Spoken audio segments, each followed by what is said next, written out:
What happens when a woman finally stops being nice? What if I told you that the anger you've been silencing for years has been quietly shaping your life in ways you never imagined? Imagine letting go of the need to always please, to always be the good girl.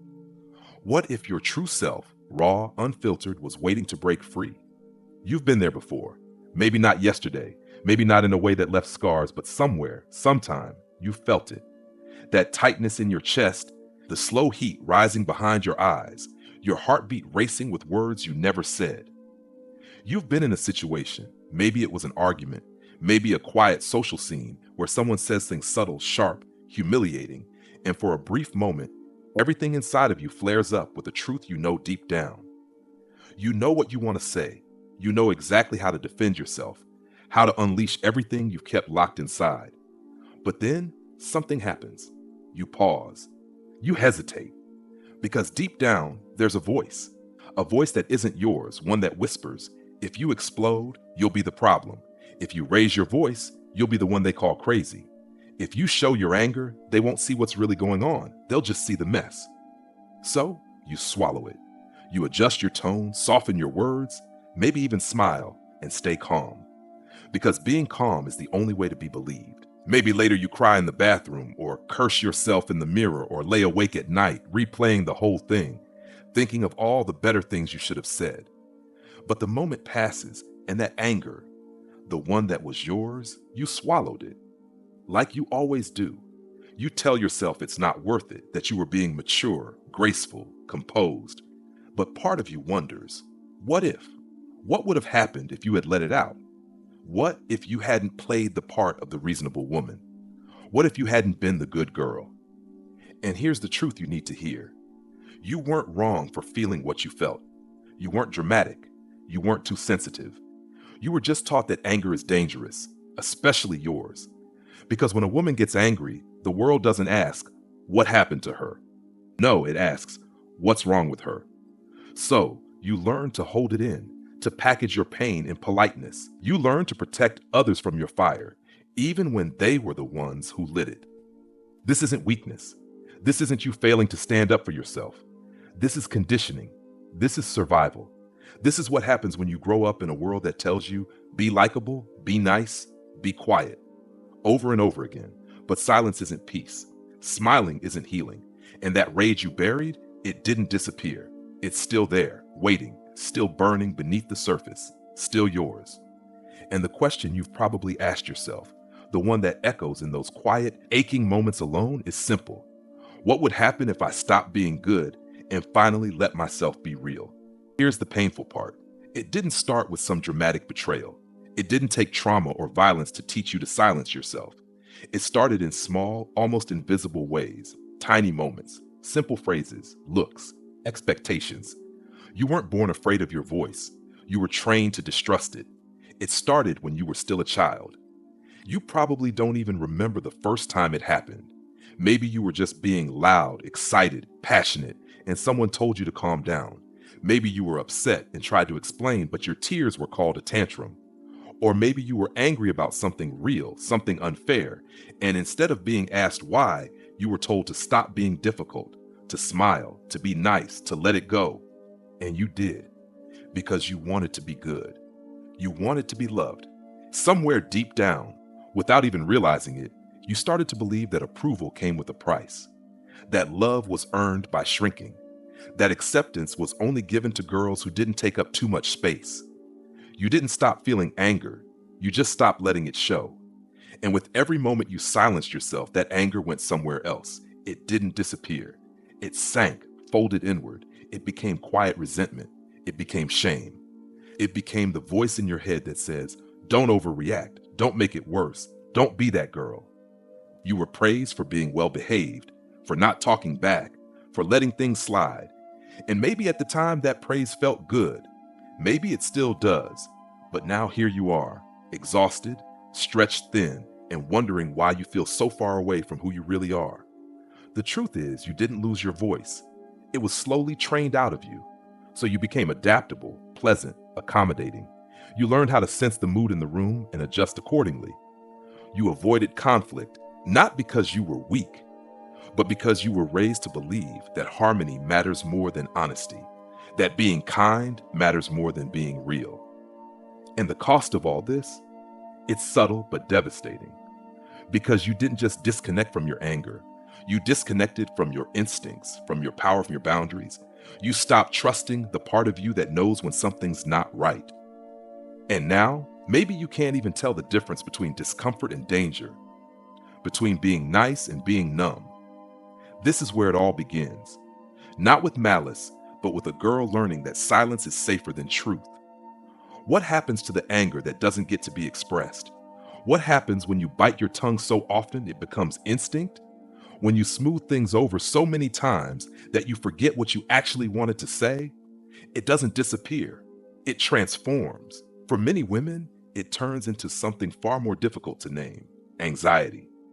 Not the kind of anxiety that makes headlines, not panic attacks or loud meltdowns. No, this starts quieter than that. It shows up as tension in the body, constant overthinking, a racing mind that won't stop scanning for the next thing that could go wrong. It's the voice that won't shut up, the one that second guesses everything you say, everything you do, everything you feel. You replay conversations in your head. You analyze your tone. You wonder if you should have said less or more or nothing at all. This anxiety, it's not random. It's what happens when your body has been trained to suppress its most honest reactions. Your natural instinct to push back, to stand up, to protect yourself, it gets short-circuited over and over again. Your nervous system doesn't relax, it adapts. It becomes hypervigilant. Because if you can't fight, your only option is to anticipate, to control, to please. And that performance, that endless adjusting of yourself to meet the comfort of others, it comes with a cost. You become exhausted but can't rest. You become resentful but can't express it. You feel the weight of emotions that never had a place to go. They settle in your chest, in your stomach, in the knots in your back. In the clenched jaw you carry through the night. You look calm, composed, high functioning. Maybe you even take pride in that. But underneath, there's a scream that's been muffled for years. The hardest part? You start to believe that this is just who you are, that you're just the anxious one, the overthinker, the emotional one. You start to believe that your nervous system is broken, that your emotions are flawed. But what if this isn't a flaw? What if this is just what happens when someone has been taught to mute their truth so thoroughly for so long that the body starts expressing what the voice never could? You smile in meetings while your insides twist. You nod in conversations you don't agree with. You swallow your feelings with your morning coffee and carry them like bricks through your day. You become the one everyone can count on, the responsible one, the chill one, the friend who always understands.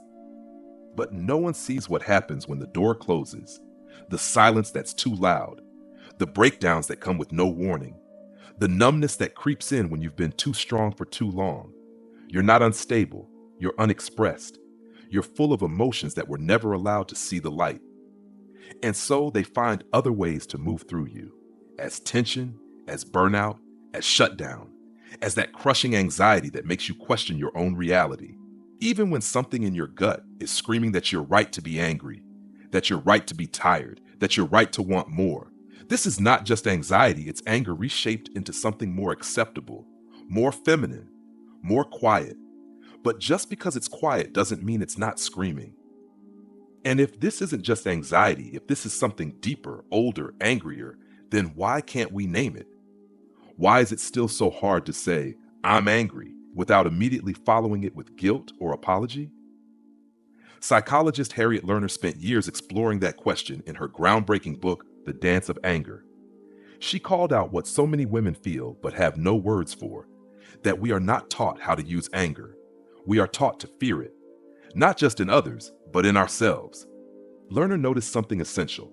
When a man expresses anger, it's seen as powerful, assertive, decisive. But when a woman expresses the exact same emotion, it's called dramatic, hysterical, overreacting, difficult. So we internalize that message. We start to believe our anger is not just dangerous, it's embarrassing. And over time, we stop recognizing it for what it is. We give it new names: stress, fatigue, anxiety, overwhelm. Lerner described it as a dance because we don't confront our anger. We orbit around it, we bury it, we redirect it, We smile through it. We snap in places where it doesn't belong, and we stay silent where it's begging to be spoken. It becomes a loop we live inside. Anger, guilt, shame, repeat. But the real tragedy isn't just that the anger remains unspoken, it's that it turns inward, into self-blame, into perfectionism, into the constant need to prove we're not the problem. We overachieve, we over-explain, we over-accommodate, and beneath it all is a truth we've been taught to hide. We are furious, and we don't know how to be with that feeling without losing everything we've been taught to be. Harriet Lerner didn't see anger as the enemy. She saw it as a compass, a powerful internal guide pointing us toward what isn't working, what's being crossed, what needs to change. But that compass only works if we learn to trust it, if we stop dancing around it, if we finally, after a lifetime of rehearsed silence, decide to listen. What if, for once, you didn't have to be the calm, composed, agreeable one? What if you didn't have to hide your anger behind a smile or downplay your frustration with a "it's not a big deal"? What if I told you that the more you hold it in, the more it holds you back? It's not weakness to be angry. It's not drama. It's human. It's real. But somewhere along the way, we were taught that our anger is something to fear, something to suppress, especially as women. From childhood, we're conditioned to shrink, to soften, to stay quiet, and to keep the peace, even if it costs us our own truth. We've been told time and time again that in order to be liked, to be loved, to fit in, we need to be nice. But what if that niceness is a lie? Every time we choose to stay silent in the face of injustice, to smile when we feel like screaming, to say "I'm fine" when we're anything but, we lose a piece of ourselves. And here's the heartbreaking reality. Those parts of ourselves don't disappear. They go underground. They sink. They get buried deep, transforming into something else, something much harder to recognize. They show up as anxiety, as burnout, as the constant sense of something missing. And we can't even put our finger on it. The anger you bury doesn't fade away. It becomes your body's quiet scream. It turns into the tension you carry in your shoulders, the tightness in your chest, the weight in your stomach that never seems to leave. It's the feeling of being overwhelmed, not because of what's happening in the moment, but because you've been holding so much inside for so long. But here's the thing, it doesn't have to stay this way. You don't have to keep pretending that you're fine. You don't have to keep fighting to be the nice one, the calm one, the good one. And you certainly don't have to keep stuffing your emotions into a box and locking it away. It's time to stop being afraid of your anger. Time to stop letting it fester in the dark corners of your mind. Because when you finally allow yourself to feel it, to express it, to let it out, you'll realize it's not the enemy. Anger, when understood and expressed properly, is your power. It's your voice. It's the fire that will lead you back to yourself. Anger isn't the villain. The villain is the silence, the suppression, the years of conditioning that taught you to stay quiet, to make everyone else comfortable, to keep your truth hidden just to be liked. But no more. You deserve better than that. You deserve to be heard. You deserve to feel your anger, acknowledge it, and channel it in ways that empower you, not in ways that break you. So, what would happen if you stopped being nice? What would happen if you finally allowed yourself to speak your truth without guilt, without fear, and without the need to please others? You would begin to reclaim your power. You would stop apologizing for your feelings, stop shrinking yourself to make others comfortable, and start embracing the full force of your authentic self. Because here's the truth. When a woman stops being nice, she doesn't become a monster. She becomes free. Free to be real, free to be whole. And maybe, just maybe, that's the most powerful thing you could ever do. But here's where things get complicated. It's not just about letting go of the anger that's been locked away. The real challenge comes in the realization that your anger isn't just a reaction to what's happening right now. It's a direct result of everything you've been taught to suppress. Every time you didn't speak up, every time you swallowed your words, every time you gave up a piece of yourself to make someone else comfortable, it all comes together in that moment when your body can't take it anymore. And it doesn't come with fireworks. It comes quietly, slowly, through the cracks. And what happens when that anger can't stay buried anymore? It doesn't just spill out in a single explosion. No, it rises in a subtle rebellion, creeping into every corner of your life. It shows up as burnout, anxiety, and exhaustion. But it also shows up as a loss of clarity. You no longer know what you feel or even why you feel it.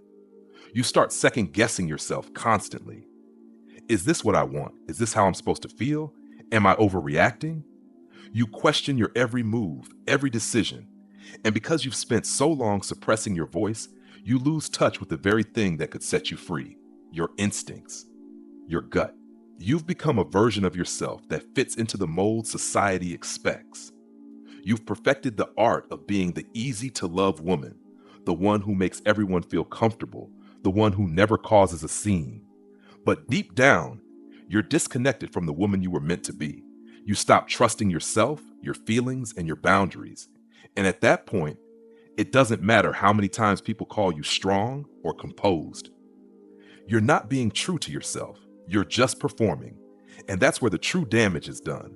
Not in the moments when you bite your tongue, not in the times when you suppress your emotions to keep the peace, but in the cumulative weight of all those moments. The years of conditioning, the quiet wars inside of you that no one sees. You get used to being fine even when you're not. You get used to holding it all in until one day it becomes too much. That's when you finally snap, not in the dramatic way you've been taught to fear, but in the most unexpected way, by walking away, by setting a boundary, by saying no. And when that moment comes, when you break free from the chains of people-pleasing and emotional labor, there's a sense of clarity. It's like the fog lifts for the first time in years. But it's not as simple as feeling calm or at peace. There's grief too, regret, disorientation. Because you'll realize how long you've been denying your true self. You'll mourn the version of yourself you abandoned, the one who stayed silent for so long to protect others. But once you start seeing your anger for what it truly is, a protector, a boundary setter, a voice that has been silenced, you'll begin to embrace it. You'll realize it's not a flaw. It's a part of you that was waiting to be understood. And the best part, your anger is what will guide you back to yourself. It is your truth. When you stop running from it, when you stop labeling it as bad or too much, you begin to understand that anger isn't the enemy. It's the way your body has been trying to tell you that something is wrong, that your boundaries have been crossed, that you've been giving too much of yourself away for far too long. This isn't just about being angry. It's about waking up. It's about finally listening to that voice inside you that says, I deserve better than this. That voice that knows when something isn't right, when you're being disrespected, when you've been asked to shrink yourself for someone else's comfort. And when you start listening to that voice, you begin to take control of your life. The shift is subtle at first. You stop apologizing for things that aren't your fault. You stop over-explaining yourself to make others comfortable. You stop being the nice one who gets walked on. You start saying no without guilt. You start standing up for yourself, not to be confrontational, but to be real. And in doing so, you begin to build something stronger than any mask of niceness could ever be: your authentic self. You'll stop over-accommodating, stop shrinking yourself to make others happy. The pressure of constantly managing everyone's emotions won't rule you anymore. You'll start respecting yourself enough to set boundaries, and you'll realize that the fire you were taught to fear doesn't burn you. It burns away everything that no longer serves you. It clears a path for the person you were always meant to be. And that's when true power is born, not in being liked, not in being perfect, but in being authentically you. You'll stop performing for others. You'll stop apologizing for your existence. And slowly, you'll find peace, not in silence, but in your truth. And for the first time, you'll realize that your truth is enough.